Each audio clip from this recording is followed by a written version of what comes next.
नमस्कार, जेके अपडेट में आपका स्वागत है। मैं हूं अश्विनी गुप्ता और मेरे साथ यहाँ पर मौजूद हैं स्टूडियो में हमारे मेहमान डॉक्टर मनोहर लाल शर्मा, जो कि पूर्व मंत्री भी हैं। और आज हम इनसे चर्चा करेंगे जो लगातार जम्मू खित्ते में जो आतंकवाद बढ़ गया है उस पर बातचीत करेंगे। आखिर क्या कारण रहे इस आतंकवाद के फिर से जम्मू संभाग में पुनर्जीवित होने के।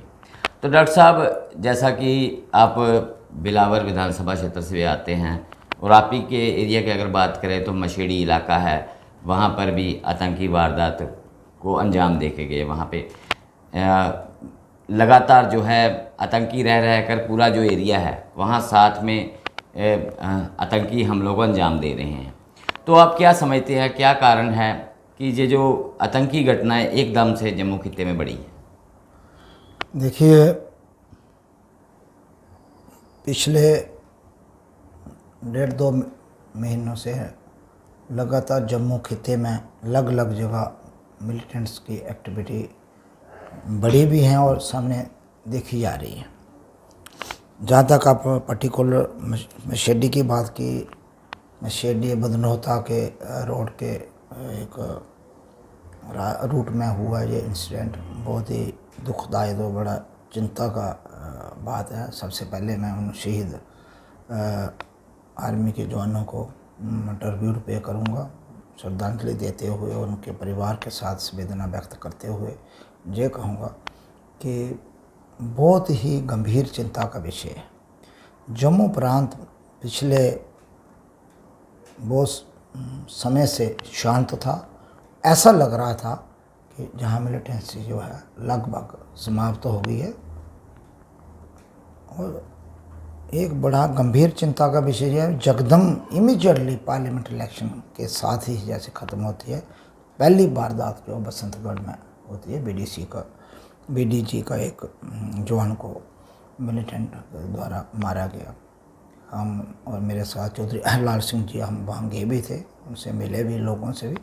ओवरऑल ये कहना का मैं कहूँगा कि चिंता का विषय है देश के लिए, प्रदेश के लिए, आम नागरिक के लिए। बीइंग के पॉलिटिकल वर्कर होने के नाते भी मैं ये कहूँगा कि बहुत ही एक ऐसा एटमॉस्फेयर बन गया है पिछले 2 महीनों से। और कहीं ना कहीं हर रोज़ टेलीफोन आता है लोगों को, कहीं ना कहीं आज वहाँ इतने लोग देखे, इतने लोग संदेह लोग देखे, वेपन के साथ देखे, यूनिफॉर्म के साथ देखे, कहीं खाना मांग रहे हैं, कहीं पानी मांग रहे हैं। ये हीरानगर के क्षेत्र जो है मेला में एक गला रेप के एक जवान को, युवक को मार दिया गया। सीआरपी के जवान पर अटैक किया ग्रेनेड सैडा के वहाँ। उसके पहले जुथाना में एक फैमिली है मेरे बड़ी करीबी है, उनके घर खाना मांगने गए और जब उसने थोड़ा सा आगे से आर्गूमेंट किया उन्होंने फायर कर दिया। तो इस तरीके से अब डोडा में 2-3 दिन पहले नाम आर्मी के ऑफिसर, बड़े जंग ऑफिसर शहीद हुए। लेकिन कारण क्या समझते हैं? आज भी कल परसों भी अटैक हुआ। नहीं, इसका कारण क्या समझते हैं? एकदम से कैसे मिलिटेंसी जो है इन क्षेत्रों में, रियासी हो, डोडा हो, बसंतगढ़ हो, ये सारा एरिया जो अगर एकदम से कैसे जहां आतंकवाद जो फिर से पुनर्जीवित हुआ? इसमें मैं एक अलग बात कहना चाहूँगा। देखो, सबसे पहले तो ये है कि अगर सियासत करनी हो तो भारतीय जनता पार्टी की सरकार केंद्र में, पार्लियामेंट के अंदर भी और बाहर भी, और बड़ी सभाओं में भी और चुनावी सभा में भी, प्रेस के माध्यम से भी और मीडिया में जो प्रचार प्रसंग है वो हमने जम्मू कश्मीर को मिलिटेंसी से मुक्त कर दिया। ये तो दावे आप भी सुनते हो और हम भी सुनते हैं और पूरा देश सुनता है और जम्मू कश्मीर के नागरिक भी सुनते हैं। मगर आप खुद आप देख रहे हो कि जम्मू प्रांत जो एक शांति था, आज से 10-11 वर्ष से पहले के से आप देखें कोई भी वारदात नहीं हुई है, ऐसा इंसिडेंट नहीं हुआ। अब तो ओपन घूम रहे हैं मिलिटेंट्स। तो कहीं ना कहीं ये सरकार पे भी प्रश्न चिन्ह है। सरकार के जो खोखले वादे हैं, जो ढोल पीटते हैं, जो बड़े बड़े का नाम भाषण देते हैं, सिर्फ भाषणों तक सीमित नहीं रहे। हम सरकार को मैं ये कहूँगा नुक्ताचीनी करते हुए एक मैं वैसे शब्द नहीं यूज़ करूँगा, सरकार की और भाजपा सरकार की नुक्ताचीनी करते हुए ये कहूँगा कि जम्मू कश्मीर की और जम्मू प्रोविंस की लोगों की सिक्योरिटी सेफ्टी के लिए आप एक पुख्ता अपना सिस्टम कायम करें, जहाँ ग्रिड कायम करें। जिस तरीके से आपने इन 10 वर्षों में मैं देखता हूँ, हम पहाड़ी इलाकों में घूमते रहते हैं, अक्सर पार्लियामेंट इलेक्शन में ज़्यादा घूमे हैं। वहाँ आर्मी की पोस्टें थी, वहाँ CRP थी। अब 1-2 वर्ष से देख रहे हैं कहीं नहीं है। आपने पूरे पहाड़ खाली कर दिए। क्या लोहे मलार का इलाका है, क्या बदनौता का इलाका है, क्या मशेडी कंडली का इलाका है, क्या सदरौता बदनौता और आपका डुगान का इलाका है, बैंजर पुढ़ाल का इलाका है। वो बिलावर के कशिमपुर में आर्मी का वहाँ बड़ा बनाया हुआ था, वो ख़त्म आपने उठा लिया। मांडली से CRP आपने उठाया, रामकोट से पहले थोड़े समय पहले उठी है। इस तरीके से आपने ये पूरा इलाका जो एक समय मिलिटेंसी को ख़त्म करने में इन जो आर्मी और पैरामिलिट्री फोर्सेस और जम्मू कश्मीर पुलिस की जो डिप्लॉयमेंट थी, चौकियाँ थी, उन्होंने एक अहम रोल अदा किया। एक तो लोगों को जो लोकल लोग उस तरफ मोटिवेट होते थे उनको रास्ते में राष्ट्रीय मुख्य धारा में लाने का काम किया। दूसरा जो मिलिटेंट अटैक करते थे उनको एलिमिनेट करने का काम किया उन्होंने सख्त। मगर आज आपने इतनी फोर्सेस उठा दी। उसका बात है बॉर्डर आपने बड़ा लूज रखा है। ये पार्लियामेंट इलेक्शन में BSF अपने बॉर्डर से उठा के इलेक्शन में लगा दी, क्योंकि आप अपनी गलती मानने के लिए तैयार नहीं। 10 साल में आपने ना JK पुलिस की भर्ती की, आपने ना CRP बस BSF की कोई भर्ती हुई, पैरामिलिट्री फोर्सेस ना आर्मी की आप कर रहे हो। अब अग्निवीर का भी आप देख रहे हो क्या नतीजा हो रहा है। तो अभी शुरू की तो आपके पास फोर्सेस नहीं है, आपको थाने में आपके पास पुलिस नहीं है, चौकियाँ आपने ख़त्म कर दी हैं। अब आपने BDC के SPO निकाल दी, घर बैठे हैं, तनख्वाह नहीं दे रहे हैं आप।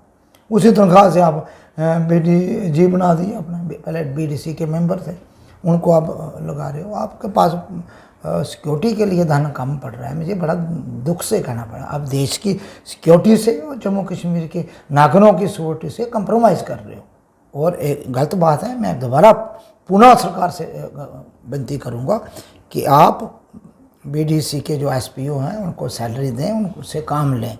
वो ट्रेन हुए हैं इस पाकिस्तान द्वारा प्रैक्सी बार के साथ लड़ते पिछले 25 सालों में, अच्छी तरह इन रूट्स को जानते हैं। जहाँ की जो हेड आउट्स हैं उनको अच्छी तरह पहचानते हैं। तो उसमें एक नुमाया रोल BDC और SPO ने अदा किया है, JK पुलिस ने किया है, पैरामिलिट्री फोर्स आर्मी ने किया है। तो आप आर्मी को भी अपना स्ट्रेंथ नहीं किया, ना आर्मी की भर्ती, ना पुलिस की भर्ती, ना SPO का अपना बाहर निकाल दिया, BDC अपना ख़त्म कर दी। तो अल्टीमेटली नतीजा क्या निकलेगा? फोर्सेस नहीं है, कौन लड़ेगा? नेते लोग तो लड़ सकते हैं उन्हें, और उनके पास लेटेस्ट वेपन है जो इन्फॉर्मेशन हमें मिली है। BDC को आपने कहीं डंडा दिया था, कभी आपने 303 है, तो कैसे लड़ पाएंगे? मॉडर्न वेपन भी हो। मेरा ये सुझाव सरकार से रहे, एक तो सरकार की लापरवाही है 100%, फोर्सेस विड्रॉ करना, सिक्योरिटी एजेंसीज की इनपुट्स आपको थी, इंटेलिजेंस की इनपुट थी, CID IB की इनपुट थी, सिविलियन जो लोग हैं लोकल पुलिस और सिविल एडमिनिस्ट्रेशन को भी कह रहे थे, पॉलिटिकल लोगों को भी जो जानकारी थी, सब लोग कह रहे थे। उसके बावजूद भी अपने टाइमली ये स्टेप नहीं उठाए। टाइमली स्टेप उठाते और इतनी किलिंग नहीं होती। दूसरा ये मॉडर्न तरीके हैं, अब इसके प्रैक्टिस वार को लड़ने, गुरिल्ला वार टाइप है। आप लेटेस्ट ऐसा टेक्निक अडाप्ट कीजिए जिसमें फोर्सेस का कम नुकसान हो। आज तक इन दिनों में आप देखो मिलिटेंट आपसे एक नहीं पकड़ा गया ना मारा गया, लिक्विडेट नहीं हुआ, और आर्मी के अपने इतने बहादुर जवान, इतने खूबसूरत बच्चे अपने शहीद करवा दिए। तो कहीं ना कहीं आपके, मैं ये नहीं कहता, इससे फोर्सेस का भी मनोबल गिरता है और मिलिटेंट का हौसला बढ़ता है। इसको प्रेस करने की ज़रूरत है और सख्ती से एलिमिनेट करने की ज़रूरत है, और लोकल लोगों को भी ना इसमें लेके कॉन्फिडेंस लेके उनसे भी मदद लेके और एक कलेक्टिव एफर्ट्स हो। एक बार सारा इलाका साफ किया जाए ताकि लोगों को ये डर, अब बड़ा डर है, एम्प्लॉई डर रहा है, आम आदमी डर रहे हैं रास्तों में चलने। पहाड़ी रास्ते हैं, कच्चे रास्ते हैं, रोड्स की हालत बड़ी ख़राब है। इन्होंने पिछले 10 साल में उन्होंने रोड्स को देखा ही नहीं, वैसे पड़ी हुई हैं। तो अल्टीमेटली ये दिक्कत की बात है और बॉर्डर को आपने और स्ट्रेंथन करना होगा। मैं ये कहता हूँ BSF आप लगाएं और वहाँ सिर्फ कैमरों से बात नहीं बनने वाली। आप नई नई टेक्निक कर रहे हैं, पता नहीं आपका एडवाइज़र कौन है। कभी कभी दुख भी होता है और चिंता भी होती है कि आप देश की सिक्योरिटी से कंप्रोमाइज। बॉर्डर में जो जवान होते थे CRP BSF आपके BSF के, उनको ज़्यादा उनकी मात्रा बढ़ाई जाए और विजिलेंट रहें। सब बॉर्डर से क्रॉस हुए हैं, सब पाकिस्तान से आए हैं। मैं जो कुछ लोग पहले पाकिस्तान में थे, जहाँ से गए हुए ट्रेन लोग थे, और वो ट्रेनों के भी शादियाँ भी कर चुके थे, वो लोग आए हैं। और आपकी ओवरऑल आप देखें वहाँ से बल्क में मिलिटेंट क्रॉस हो गए हर जगह। इतना कोई ऐसी जगह नहीं है जहाँ नहीं पता लगता वहाँ है। ज़्यादा इनकी तादाद ज़्यादा है, जाए स्ट्रेटजी की तादाद वो कन्फ्यूज कर। ये जो आतंकी घटनाएं हो रही हैं, क्या इनका असर आने वाले विधानसभा चुनाव पर पड़ सकता है? आपको क्या लगता है? देखो अश्विनी जी, आपका चैनल बड़ा रिस्पॉन्सिबल चैनल है और आप बड़े सीनियर जर्नलिस्ट हो। हर चीज़ को इलेक्शन से नहीं जोड़ के देखना चाहिए, मेरा अपना एक नजरिया है। मैं हर बात पर इलेक्शन अपनी जगह है, इलेक्शन के इम्पोर्टेंस है। जम्मू कश्मीर में इलेक्शन होने चाहिए। क्या बात है, 11वां वर्ष चल रहा है, आपने जम्मू कश्मीर की असम्बली को आपने ख़त्म करके रखा है ना। जहाँ की एडमिनिस्ट्रेशन को रिस्पॉन्सिबल है और पावर आप स्टेट से निकाल के गवर्नर को देते जा रहे हो और इलेक्शन भी होती है तो आप पपड़ गवर्नमेंट चाहते हो जम्मू कश्मीर। तो ये लोगों के राइट्स के साथ धोखा है। ये जम्मू कश्मीर के लोगों का फंडामेंटल राइट को आप किल कर रहे हो और एक साजिश के आपको और कहीं मेजॉरिटी मिली है। इसका मतलब ये नहीं कि किसी स्टेट के लोगों को आप बंधुआ गुलाम बना लो। उसके लिए आप बिल्कुल हम कड़ी मतलब करते हैं सरकार के बीजेपी के जो डिज़ाइन है, ये कहीं समझ के यहाँ पे हम हारेंगे। हम नौकरियाँ हम नहीं दे सके, बेरोजगारी चरम सीमा में, महंगाई पे आप कंट्रोल नहीं कर सके। SP और जो लोग डेली बेच रहे हैं, आया रोज रोड पे, हाई कोर्ट में कहाँ लड़ रहे हैं, लाठियाँ खा रहे हैं। लाठियों से उनकी आवाज़ को आप सप्रेस कर रहे हो। उभरे रिटायर हो गए हैं लोग, अब उन्होंने उनको रेगुलाइज नहीं किया। आपकी पॉलिसीज़ जो है, करप्शन आपके दफ्तरों में इतनी है। ऑनलाइन एक ड्रामा है, लोगों का काम छोटे छोटे काम के लिए दफ्तरों में धक्के खाने पड़ रहे हैं। आपकी कोई अकाउंटेबिलिटी नहीं है आपकी एडमिनिस्ट्रेशन की। तो बहुत से मसले हैं। ऊपर से आप एक बड़ा इशू नेशनल और इंटरनेशनल में हमने जम्मू कश्मीर में पीस लाया, मिलिटेंसी कंट्रोल। आप खुद एक्सपोज हो गए, नंगे हो रहे हो, आप थू हो रहे हो आपको। और आप भी अपनी गलती माने। मैं यह था भाजपा को और थोड़ा भी एथिक्स है, पॉलिटिकल थोड़ी भी प्रिंसिपल है, इनके नेशनल लीडरशिप को जम्मू कश्मीर के विषय में माफ़ी मांग के, जम्मू कश्मीर के लोगों से माफ़ी मांग के और स्टेट जहां बहाली करनी चाहिए और चुनाव करा के ये एक स्टेबल गवर्नमेंट दे, उससे भी मिलिटेंसी और लोगों के जो एलिनेशन में फ़र्क पड़ेगा। लोग राष्ट्रीय मुख्य धारा से जुड़ेंगे, पॉलिटिकल प्रेस बढ़ेगा, एक्टिविटी बढ़ेगी, लीडर्स को MLA मिनिस्टर का लोगों में जाना होगा। एक तरफ से आप इस अमन बहाली के लिए खरबों रुपया खर्च कर रहे हो, दूसरी तरफ से आप इंस्टीट्यूशन जो है उसको अपने टोटली डिस्टेबलाइज करके और अपने हाथ में एक मुट्ठी भर ब्यूरोक्रेट के हाथ में पावर दे के और जम्मू कश्मीर के लोगों के जो हक हुकूक को कुचलना चाहते हो। ये अन्याय है जम्मू कश्मीर की बात, मैं ये कहूँगा। और थोड़े एथिक्स हैं उसको ठीक करें और जहाँ जहाँ जो पाकिस्तान के खिलाफ द्वारा प्रॉक्सी वार जम्मू कश्मीर है उसमें हम सरकार के साथ हैं। सरकार अच्छे कदम उठाए मिलिटेंसी को कंट्रोल करने के लिए, बॉर्डर को मजबूत करे, BDC को मजबूत करे, पुलिस और पैरामिलिट्री फोर्सेस की डिप्लॉयमेंट बढ़ाए और भर्तियाँ करे। युवा बेरोजगार पड़े हुए हैं। तो आप देखो पिछले कोरोना के बाद आपने उससे पहले भी भर्ती नहीं की। इन 10 सालों में जो 30 साल का था वो 40 साल का हुआ, जो 20 का था 30 का हो गया। उसको तो भर्ती देखने का टाइम नहीं मिला। आपने एज वही रखी है। मैं ये भी होम मिनिस्ट्री से, केंद्रीय होम मंत्रालय से और स्टेट के LG साहब से मेरी रिक्वेस्ट रहेगी, आप इनको बच्चों को भी एज रिलैक्सेशन दें। नौकरी नहीं दे पाए, एज रिलैक्सेशन करके सबको इस गना भर्ती में पार्टिसिपेट करने का मौका मिले। आपने कोई अब कांस्टेबल की सुनने में आ रहा है वो 4000 के पोस्ट निकाल लें, उसमें सबको मौका दें और इस तरीके से काम किया जाए। जम्मू कश्मीर में अमन लाना सबके साझा एफर्ट्स होने चाहिए, सिविल एडमिनिस्ट्रेशन का, गवर्नमेंट का, ड्यूटी एडमिनिस्ट्रेशन का, केंद्रीय सरकार का और सभी पॉलिटिकल पार्टीज़ को, अपोजिशन और सबको मिल के काम करना होगा। और ऐसा काम होता रहा, ये पहली ऐसी पार्टी की सरकार है जो माना मानी करके और जम्मू कश्मीर को ख़राब करने में तुली हुई है। तो नुकसान। और आज आप बिजली नहीं है इलाकों में, आप देख लो जम्मू में, देखो बिजली इतनी लो वोल्टेज है, आपका फैन तक नहीं घूमता। लोग मुझे वीडियो डाल के भेजते हैं, कहते देखो फैन नहीं हिल रहा है।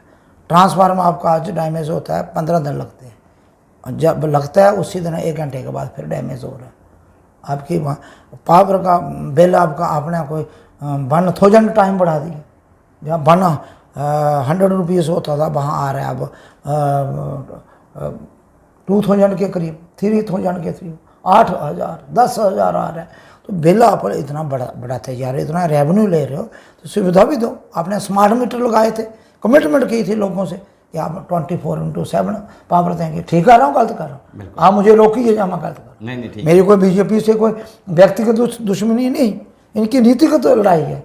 ये झूठ बोलते हैं और झूठ पे झूठ बोलते हैं, झूठ पे झूठ। आया रोज इनका नेता नीचे से लेके झूठ बना के, कब तक लोग झूठ से पेट भरे। स्मार्ट मीटर आपने कहा की आपने बात की, जे गांधीनगर पॉश इलाका है जम्मू शहर का, और ये 100% जहाँ पर स्मार्ट मीटर लग चुके हैं। बावजूद इसके सबसे ज़्यादा जो बिजली की कटौती है इस क्षेत्र में, मैं भी इसी इलाके में रहता हूँ, अड़जानी में नहीं है पावर की ना कट है, और बिल भी हम दे रहे हैं 8-10 हज़ार पर मंथ दे रहे हैं। तो इस गर्मी में लोगों को बड़ा तड़फाया है, इस वजह से वाटर सप्लाई नहीं है। बहुत से गांव में अपने आपके रेफरेंस से, आप तो पूरी स्टेट की बात कर रहे थे, मैं बिलावर की बात कर रहा हूँ। एक ऐसा गांव है पलन, 1 साल से वहाँ का ट्यूबवेल बंद पड़ा हुआ है, पानी नहीं है। 1 साल से लोग चला रहे हैं,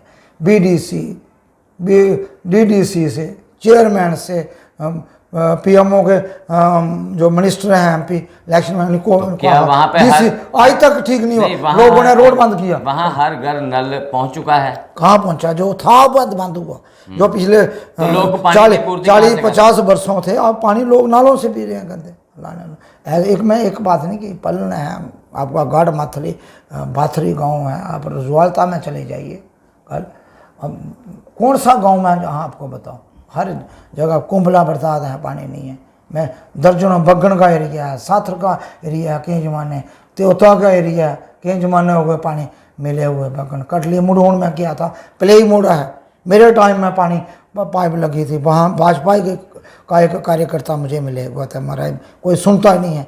आप गए थे, पानी बंद हुआ था, रोड का काम आपने लगाया, और उसके बाद जब जहाँ कटी हुई पाइप उन्होंने डैमेज की, पिछले 10 साल से पाइप नहीं चल रही, पानी बंद हो गया। लोग फिर भी मुझे कहता है इस सरकार ने सुविधा देना तो दूर रही, जो थी लोगों के पास वो भी नहीं है, टीचर्स नहीं है।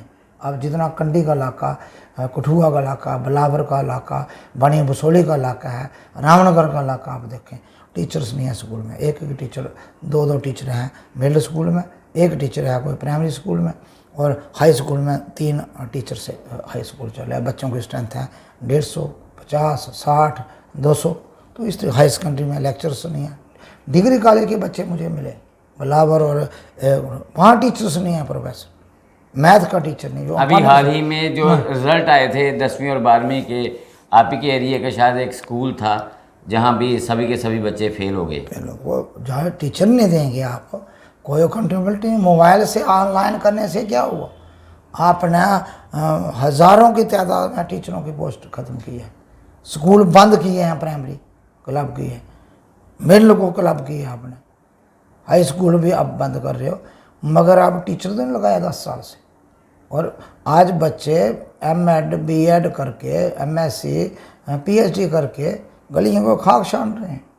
जो 30 साल का था 2014 में, अब वो 40 साल का हो गया। जो 20 साल का था अब 30 साल का हो गया।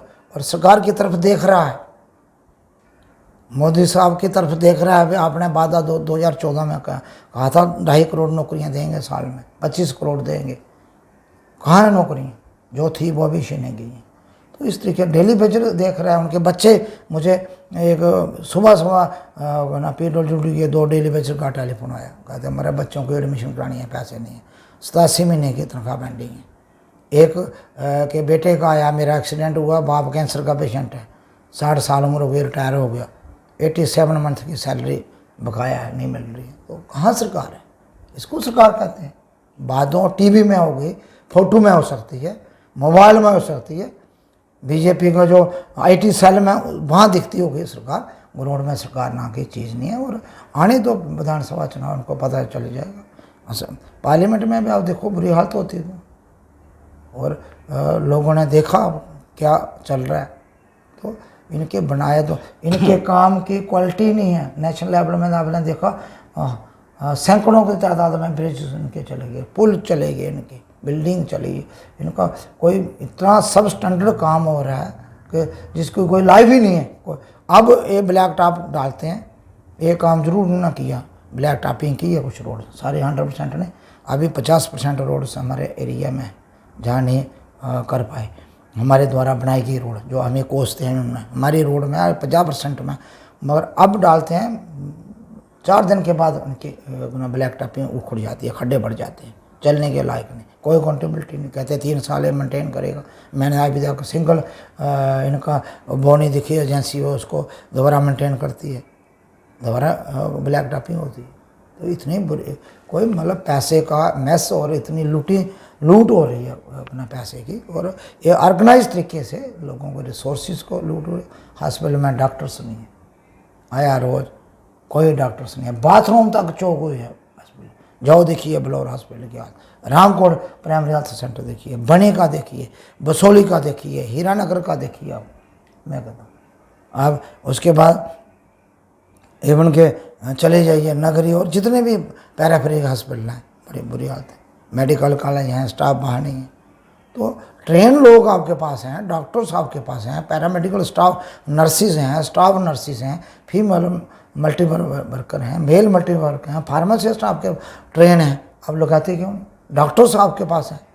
आप हॉस्पिटल तो भगवान के भरोसे हैं हर चीज़। इसलिए बहुत सी बातें हैं, बहुत से आपने इम्पॉर्टेंट टॉपिक चुना। मैं ये कहना चाहूँगा कि सरकार को, और विशेष तौर पर जो जम्मू कश्मीर के लोगों को राइट्स छीनने के लिए आपने सारी पावर केंद्र के अंदर रखी है और LG को दे दी है, और जहाँ कल गवर्नमेंट बनती है कैबिनेट की पावर्स भी है, चीफ मिनिस्टर की पावर, अब असेंबली की पावर भी उनको दे रहे हो। ये अन्याय है, ये लोकतंत्र नहीं है।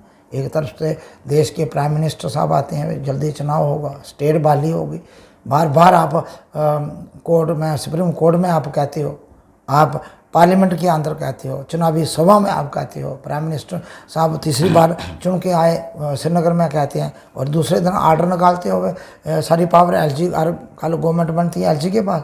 इसलिए आपने अपनी हार स्वीकार कर ली है, और आप बैकडोर तरीके से जम्मू कश्मीर में हुकूमत चलाना चाहते हो, और जहाँ के रिसोर्सेज को लूट करना चाहते हो। जैसे आप मायने का माफिया, ड्रग्स का इतना बुरा हाल है, चिट्टा। अब बीजेपी का तो पेटेंट हो गया, जहाँ बीजेपी की सरकार वहाँ ड्रग का धंधा, वहाँ चिट्टा और बीजेपी दोनों एक सिक्के के पहलू है। जहाँ सरकार आती है वहाँ चिट्टा आ जाता है। पंजाब में अकालियों के साथ आई तो वहाँ चिट्टा शुरू हो गया। जम्मू कश्मीर में जब से आए हैं 2014 से पहले चिट्टा सुना था कभी आपने? तो इतने नौजवान इस दुनिया से चले गए हैं, और बहुत कुछ लोग देख रहे हैं, लोगों के अंदर समझ है, गुस्सा है, इसका नतीजा आएगा। तोड़ फोड़ करने से, दबाने से, डंडे से आप लोगों को कितने देर तक दबा के रख सकते हो। चलिए, बहुत बहुत शुक्रिया डॉक्टर साहब, आपने बड़े मुद्दों पर बात की है और सरकार को लगातार लताड़ भी लगाई है। कोई ऐसा मेरे ख्याल से क्षेत्र नहीं बचा है जिसको आपने टच नहीं किया, और काफ़ी ज़मीनी स्तर के जो मसले हैं लोगों के, उनको आपने उठाया है। तो हम भी सरकार की तरफ से जो भी नुमाइंदे, हम भी ये कहेंगे कि उनको इन सब बातों पर ध्यान देना होगा, क्योंकि अगर जम्मू कश्मीर में विधानसभा चुनाव निकट भविष्य में हैं तो ये भाजपा के लिए ये सब जो मसले डॉक्टर साहब ने उठाए हैं, ये सब चुनौतियां खड़ी कर सकते हैं। तो ऐसे में भाजपा के लीडरशिप को भी इन सब मामलों को लेकर सरकार तक पहुंच बनानी होगी। तो मुझे अश्विनी गुप्ता को दें इजाज़त। आप जुड़े रहें JK अपडेट के साथ। धन्यवाद। जम्मू कश्मीर की खबरों के लिए जुड़े रहिए JK अपडेट के साथ।